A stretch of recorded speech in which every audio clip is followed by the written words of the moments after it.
Brendan, what's your assessment of that today? Well, we're disappointed with the result.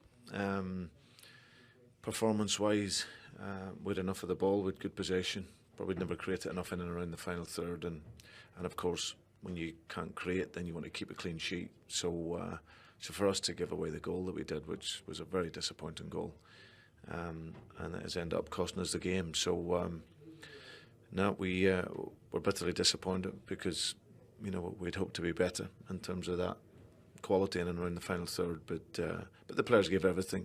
They're obviously disappointed, as we all are, and we'll go away and analyse the game and see where we can be better. What perhaps was missing going forward today? I think our movement was fine. We got into good spaces, and I just felt maybe in the final third of the field we didn't quite combine well enough and get in. But as I get in to have more efforts on goals. So, but sometimes you get days like that. When it is like that, it's important that you can keep a clean sheet. And unfortunately for us, we weren't in any real trouble. We dealt well with corners and any set pieces that we had. But we make a wrong decision when we're defending in the box, and it's ended up costing us. And the longer it went in that game, did you feel at 0-0 one goal was going to be enough for either side to settle it? It felt that way. And if I'm being honest, I felt that we were the team that would go on and get it. Obviously, when we go behind, we throw the game to Newcastle and go to 4-2-4 and take risk and take gamble. But even at that, we never created so many chances. And Sammy Millionaire's made a real good save on the counter-attack. So, but it was just one of the days for us. We come into the game with good motivation, and the players, as always, they're fully committed to the work, and they done everything they could, but we just didn't get enough for us in the final third. No goals in the last two Premier League games. When I said to you last week about the team that scored 100 Premier League goals last year, you said it's different players, different team. And how much time do these players need to get that goal threat? Well, unfortunately, there's no magic formula for it. We like we said, we've got nearly 80% of our goals missing from last season.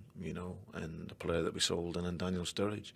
So we're trying to find ways to, as I said, to win games. And obviously so far this season it's been hit and miss really. We haven't been good enough in some games, and in other games we've looked fine. So, but today we had enough of the ball. Our movement was good, but up towards the final third of the pitch when it mattered, we just couldn't make that little bit of quality count. And like I said, we make a mistake that can seize a goal for ourselves. So we're disappointed, but we just have to keep working and as I said, and keep working hard to improve our performance. Is that the ultimate challenge as a coach when you're in that kind of situation, to try and find that firepower from somewhere?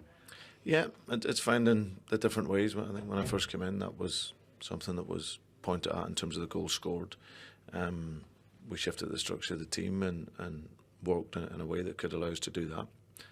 And then for the next 18 months, we did that. So, but big changes in the summer, which has meant that we need to regroup again. Lots of new players, and they're finding their feet. And as I said, that unfortunately takes time. So as I said, the players are giving their all.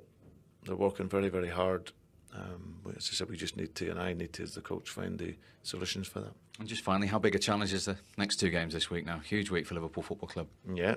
Well, every game for Liverpool, whenever you come to here, there's every single game. There's an expectancy. So, but that's what we relish. It's why we're at, and why I love managing a club like this. Because you, as I said, it's an incredible club. Pressure, expectancy, and as I said, we now go into our next game away at Real Madrid, arguably the best team in the world at the moment, and we'll go and relish that. And as I said, we'll go into it again with confidence to get a result.